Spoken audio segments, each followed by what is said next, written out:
जय हिंद, जय भारत। मैं हूं रीना सुतार और स्वागत है आप सभी का सैनिक न्यूज विद रीना में। 1 जुलाई 2026 से हमारे महंगाई भत्तों में 3% की बढ़ोतरी कंफर्म हो गई है। इन खबरों के बीच ही महंगाई भत्तों से जुड़ी हुई एक ऐसी गुड न्यूज शेयर हो रही है जिसने केंद्र के लाखों कर्मचारी और पेंशनर्स के बीच 18 महीनों के डीएडीआर के एरियर को लेकर उम्मीदें फिर से जगा दी है। अब यह खबर कौन सी है, इसके बारे में वीडियो में आगे बात करेंगे। ये और इसके साथ साथ कुछ कमेंट्स जिनके माध्यम से हमारे पेंशनर्स और फैमिली पेंशनर्स ने अपनी पेंशन संबंधी सवालों को शेयर किया है। इसी जानकारी के लिए चलिए आज के इस वीडियो में आगे बढ़ते हुए आप सभी से निवेदन है कि वीडियो में अंत तक बने रहिएगा। इस चैनल के माध्यम से दी गई जानकारी अगर आप सभी लोगों के लिए यूजफुल रह रही है तो लाइक और शेयर कर दीजिएगा। इस वीडियो को हाइप करके हर एक कर्मचारी पेंशनर्स तक पहुंचाने में हमारी मदद करिएगा। आप चाहें तो चैनल को ज्वाइन कर सकते हैं, लेकिन अगर सब्सक्राइब नहीं किया है जल्दी से पहले चैनल को सब्सक्राइब कर लीजिए, नोटिफिकेशन ऑन करिए, फिर वीडियो को देखना कंटिन्यू करिए। तो चलिए इसी के साथ आज के इस वीडियो की शुरुआत महंगाई भत्तों से जुड़ी हुई उस न्यूज के साथ करते हैं। देखिए, हाल फिलहाल के दिनों में चाहे हाई कोर्ट हो चाहे माननीय सुप्रीम कोर्ट हो, यहाँ से पेंशनर्स और कर्मचारी को महंगाई भत्ते को लेकर या महंगाई राहत को लेकर जिस तरीके से जीत मिल रही है उससे तो आप सब लोग वाकिफ हैं। ऐसा ही एक और वाकया हमारे सामने आया है। चलिए विस्तार से इसके बारे में बात करते हैं। ये पूरी खबर क्या है और इसको मैं 18 महीनों के डीएडीआर के एरियर को लेकर क्यों जोड़ रही हूँ। देखिए, सबसे पहले तो ये समझ लीजिए कि पूरी बात क्या है। पंजाब हाई कोर्ट का ऐतिहासिक फैसला, पंजाब सरकार की एलपीए खारिज हो गई है। कर्मचारियों और पेंशनर्स की ये बड़ी जीत मानी जा रही है और ये जीत है महंगाई भत्ते को लेकर। जब से बंगाल के कर्मचारी और पेंशनर्स को माननीय सुप्रीम कोर्ट से महंगाई भत्ते को लेकर जीत मिली थी, उसके बाद देखिए सोशल मीडिया में चाहे प्रिंटिंग मीडिया में बहुत सारे ऐसी आर्टिकल्स में ये कहा जा रहा था कि कोरोना काल में 18 महीनों के दौरान जो केंद्र सरकार ने डीएडीआर को रोक दिया था उसका एरियर अभी तक नहीं मिला है। उसको लेकर कर्मचारी और पेंशनर्स को भी उम्मीदें हैं केंद्र के कि अगर ये मामला कोर्ट गया तो उनको जीत जरूर से मिलेगी। और जिस तरीके से हाई कोर्ट या माननीय सुप्रीम कोर्ट का रुख रहा है महंगाई भत्तों के मामलों को लेकर, तो इसकी उम्मीद हम कर सकते हैं कि अगर आने वाले दिनों में ये मामला कोर्ट गया तो वहां से हमें जीत जरूर से मिलेगी। अब देखिए पूरी बात समझिए, किसे मिलेगा इस ऐतिहासिक फैसले का फायदा, यानी इस हाई कोर्ट ने जो फैसला दिया है उसका फायदा किसे मिलेगा। 6 लाख सरकारी कर्मचारी और पेंशनर्स। डीएडीआर की बात करें तो लंबे समय से रुका हुआ महंगाई भत्ता और राहत और भुगतान अब सीधे भुगतान के दायरे में ये आ गया है। यानी कोर्ट का ऑर्डर था कि इसका भुगतान करिए और वो भी 6% ब्याज के साथ। अब देखिए हाई कोर्ट का स्पष्ट और सख्त निर्देश क्या है। सिंगल बेंच का फैसला पूरी तरीके से बरकरार रखते हुए सरकार को बकाया डीए और डीआर का तुरंत भुगतान करने का सख्त निर्देश दिया है पंजाब सरकार को, वो भी देरी पर 6% ब्याज के साथ भुगतान का आदेश है। यानी हाई कोर्ट का आदेश है पंजाब सरकार को कि 6% ब्याज देना पड़ेगा अगर आपने समय से इस पैसे का भुगतान नहीं किया। अब देखिए विवाद की जड़, आखिर ये पूरा मामला क्या था इसको समझते चलिए। 1 जुलाई 2021 से 31 मार्च 2024 तक इस अवधि के बढ़े हुए डीएडीआर का भुगतान लंबित था। सरकार द्वारा भुगतान को अनिश्चित काल के लिए टालने की योजना थी। कर्मचारियों और पेंशनर्स का न्याय के लिए अदालत का दरवाजा खटखटाना, तो यही वजह थी। यानी कर्मचारी पेंशनर्स तक जो है वो कोर्ट गए तो उनको जो है जीत मिली और सरकार को यहाँ पर हार का सामना करना पड़ा। अब सरकार को बड़ा झटका क्या लगा, सरकार की रणनीति क्या थी। सरकार ने भुगतान टालने के लिए एलपीए दायर की थी। तो अब फैसला क्या आया वो भी देखिए। हाई कोर्ट का फैसला क्या आया, हाई कोर्ट ने अपील खारिज की, अदालत ने कर्मचारियों के अधिकार को प्राथमिकता दी। अब देखिए यहाँ पर हाई कोर्ट ने भी जो कर्मचारी और पेंशनर्स है उनके अधिकार को प्राथमिकता दी है।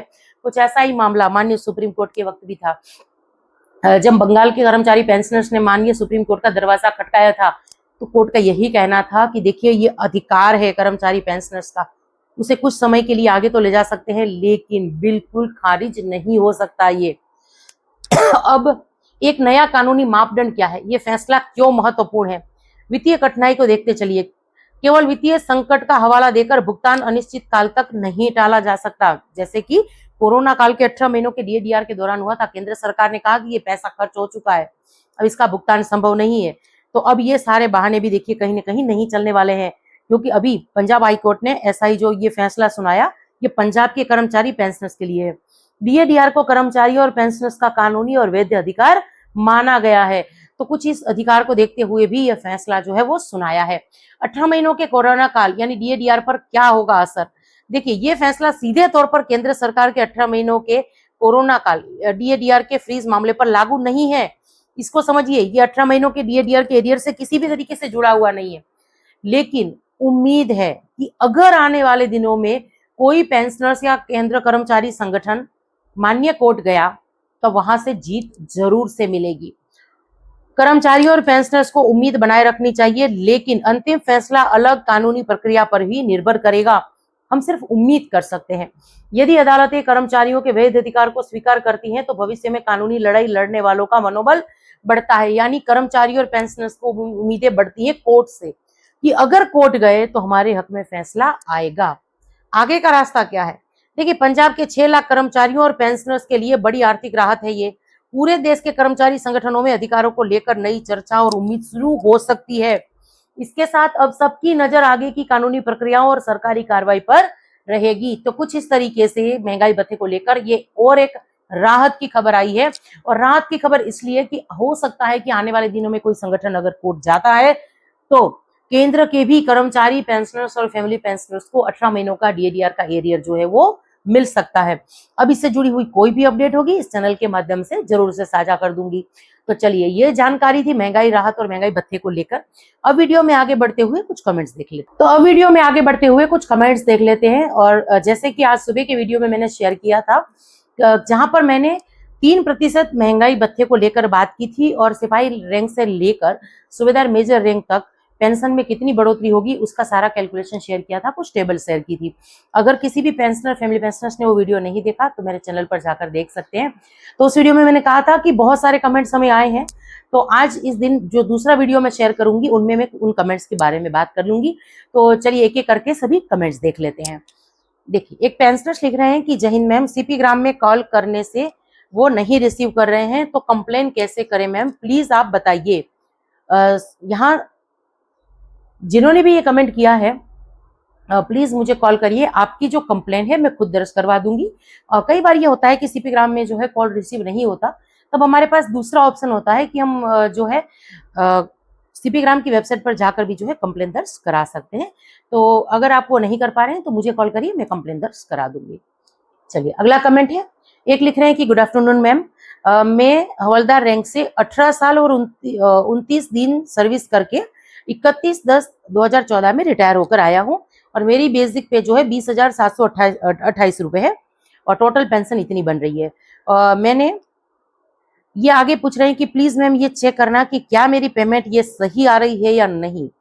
तो देखिए, मुझे लग रहा है कि आप पीएमआर आए हैं, क्योंकि जैसे कि आप लिख रहे हैं कि 18 साल और 29 दिन अगर सर्विस करके आए हैं, ऑन रिक्वेस्ट आए हैं या क्या है, आपको ओआरओपी का लाभ नहीं मिला है, क्योंकि 20,728 रुपए जो है ये बेसिक ओआरओपी 3 की नहीं है। आप दोबारा कमेंट करिए और उसमें लिखिए ताकि हम इसके बारे में सही तरीके से आपको गाइड कर पाए।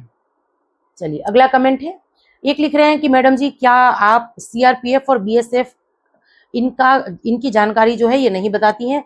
मेरे पिताजी सीआरपीएफ से कैटेगरी से रिटायर थे, लेकिन आज तक कोई बढ़ोतरी नहीं हो रही है। मैं उनका विकलांग पुत्र हूँ, पेंशन मेरे को मिलती है लेकिन वही पुरानी पेंशन मिलती है, क्या करूं। मेरे पिताजी नायक रैंक से रिटायर थे, क्या ये सही है? बहुत बार निवेदन किया था आपसे लेकिन कोई जवाब नहीं दिया गया है। विकलांग बच्चों की भी आप सुनवाई करिए, उनकी भी बात रखिए। तो सर, आपने हो सकता है कि पुराने जो वीडियोज है उसमें कमेंट किया हो और वो कमेंट हमारे सामने नहीं आए। बाकी मैं पूरी कोशिश करती हूँ कि जैसे जैसे कमेंट्स मुझे मिलते हैं मैं उसका जवाब देती हूँ। और जो आप लिख रहे हैं कि अभी तक आपकी पेंशन में कोई बढ़ोतरी नहीं हुई, तो देखिए 7वें वेतन आयोग के तहत तो आपकी पेंशन में बढ़ोतरी हुई होगी, बाकी उसके बाद जो है महंगाई भत्ता ही आपको मिला है और बेसिक में देखिए किसी भी तरीके की बढ़ोतरी नहीं हुई होगी, इसलिए आपको नहीं मिली है। अगर महंगाई भत्ता भी नहीं बढ़ रहा सही तरीके से तो आप इसके लिए जो है दोबारा कमेंट करिए या मुझे कॉल भी कर सकते हैं, मैं आपको गाइड जरूर से करूंगी और आपकी मदद जरूर से करूंगी। चलिए अगला कमेंट है, एक लिख रहे हैं कि रीना जी इसके साथ ही एक फैमिली पेंशनर्स का भी जो है उनकी भी जानकारी बना देते तो अच्छा होता। यानी जो मैंने हमारे सर्विस पेंशनर्स भाइयों के लिए महंगाई भत्तों की टेबल शेयर की थी। उनका कहना है, हमारी एक फैमिली पेंशनर्स का, कि उनके लिए भी बात करनी चाहिए थी। तो देखिए, उस वीडियो में मैंने कहा था कि मैं डिटेल में उनके बारे में बात करूंगी, मतलब हमारी फैमिली पेंशनर्स के लिए। तो जरूर से 1-2 दिन में मैं ये पूरी टेबल लेकर आऊंगी, जहां हमारी फैमिली पेंशनर्स की पेंशन की पूरी गणना होगी। हर महीने उनको पेंशन में कितना फायदा होगा, उसके बारे में हम जरूर से बात करेंगे। चलिए, अगला कमेंट है। एक लिख रहे हैं कि नमस्ते मैम, पीएमआर वालों को 8 CPC में बेसिक पेंशन बढ़ेगा या नहीं? अभी 20,188 रुपए आ रही है, कितना बढ़ेगा बताइए। देखिए, हालांकि 8वें वेतन आयोग का अभी फिटमेंट फैक्टर तय नहीं हुआ, इसलिए ये कहना काफी मुश्किल होगा कि आपकी बेसिक में कितना इजाफा होगा। लेकिन चाहे आप पीएमआर आए हैं, चाहे पूरी सर्विस करके आए हैं, 8वां वेतन आयोग सभी को लागू होगा, इसलिए निश्चिंत रहिए। पर जैसे ही फिटमेंट फैक्टर का आंकड़ा सामने आ जाएगा, हम विस्तार से इसके बारे में बात करेंगे। पर अभी सबसे ज्यादा शक्यता 1.92 से लेकर 2.0 तक की लग रही है। इससे ज्यादा फिटमेंट फैक्टर मिलना काफी मुश्किल लग रहा है। और अभी हम इसीलिए भी अंदाजा नहीं कर रहे हैं, क्योंकि कई सारे ऐसे रिपोर्ट्स कह रहे हैं कि 2.57 जो 7वें वेतन आयोग का था फिटमेंट फैक्टर, या 2.86 जो मांगा जा रहा है, 3.833 तो हालांकि नहीं मिलेगा, लेकिन 2.86 भी रह सकता है। तो कुछ ऐसी अटकलें भी सामने आ रही हैं। तो जब तक फिटमेंट फैक्टर तय नहीं हो जाता, इसके बारे में अंदाजा नहीं लगा सकते हैं। तो चलिए, यही कुछ जानकारी थी आज के इस वीडियो में। हमने बात की 8वें वेतन आयोग की अपडेट से लेकर कुछ कमेंट्स देखे, और इसके साथ साथ महंगाई भत्तों को लेकर आने वाले दिनों में हमें क्या उम्मीदें हैं, इसके बारे में। अब ये सारी जानकारी आप सब लोगों को कैसी लगी, कमेंट्स के माध्यम से जरूर से शेयर करिएगा। इसी के साथ आज के इस वीडियो से विदा लेती हूँ। जय हिंद।